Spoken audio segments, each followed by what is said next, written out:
You are a professional money manager, and you're really invested in the role of controller. Yes. Are there other responsibilities? I mean, aside from... The way I see it, the controller has three key responsibilities, the most significant of which being the investment advisor or manager to the New York City pension funds.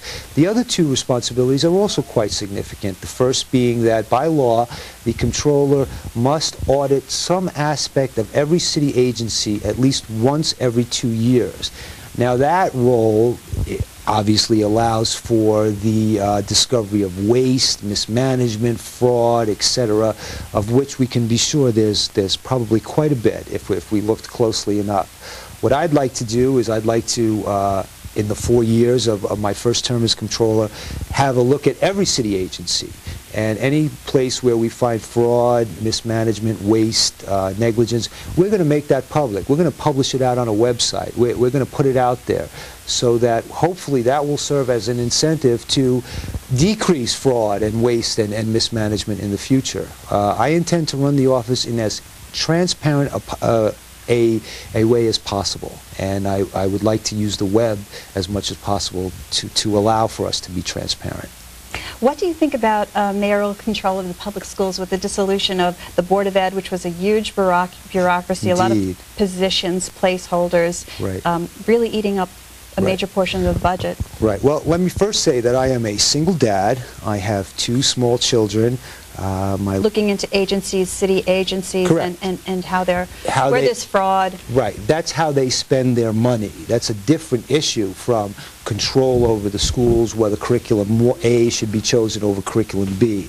I don't think the controller, given that he or she should have a financial background, would be qualified to be one of those additional voices. It was just that with eliminating of the Board of Education, we saved like $130 million. Indeed, we did. Unnecessary. I'm not advocating a reinstatement of the Board of Education or a reinstatement of the situation that existed prior to what we have now. What I'm saying is that we should consider adding additional voices to those that can make decisions about our schools and our children. I'm also saying that I don't think the controller should be one of those voices, because the controller, by definition, should be a fiscal expert, and what we need making those decisions, quite frankly, are educational experts. Perhaps the public advocate would be an appropriate voice.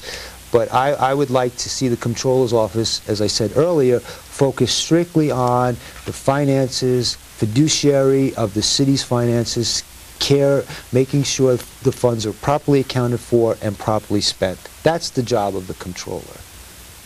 Right, so you mentioned looking into agencies where there's fraud and waste. Was there a third? Yes, I'm sorry. The third role of the controller is that he or she gets involved in all bond issuances of the city. Anytime the city issues a bond for whatever, whether it's a water project, infrastructure projects, the controller is responsible for the issuance process, the pricing, etc. So that's also can be a very significant responsibility. What is your reaction to the current New York State pension scandal? Yeah, well, we touched on that a little bit before. I think that it just proves the point of my campaign, quite frankly, and that is that this system is broken. It's based on patronage. It's based on a select group of insiders reaping a fortune at the expense of the management of these funds and at the expense of the taxpayers who are going to have to bail these funds out each year.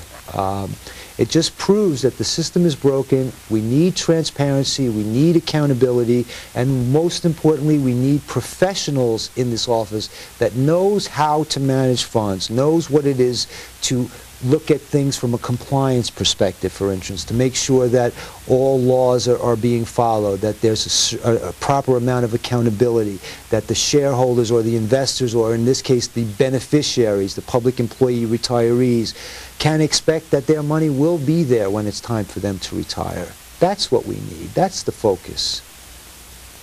You're in a sensitive position in the office where you're at risk to favor certain special interest groups, like with the vote to invest in risky hedge funds. Indeed. What was going on with that? I mean, Indeed. that was Bill Thompson. Yeah. Well, I guess they saw that these hedge funds had performed very well, and they had over 2005, 2006, 2007. There were other municipal pension funds that did invest in these hedge funds outside of New York City, and they did well. And I guess it was a tempting apple that they couldn't refuse to bite. But unfortunately, by the time they made the decision to bite the apple that they shouldn't have bitten in the first place, the apple was already rotten because the funds started to depreciate in value. So they caught it right at the wrong time. It's the wrong investment caught at the wrong time. I mean, talking about transparency, is that kind of information made public or on record? It's very difficult to retrieve the information. Generally, that sort of information is only available after the fact, after the investments are made, after the decisions are made, after the returns are in, when they announce the returns. So it's very difficult to get that information.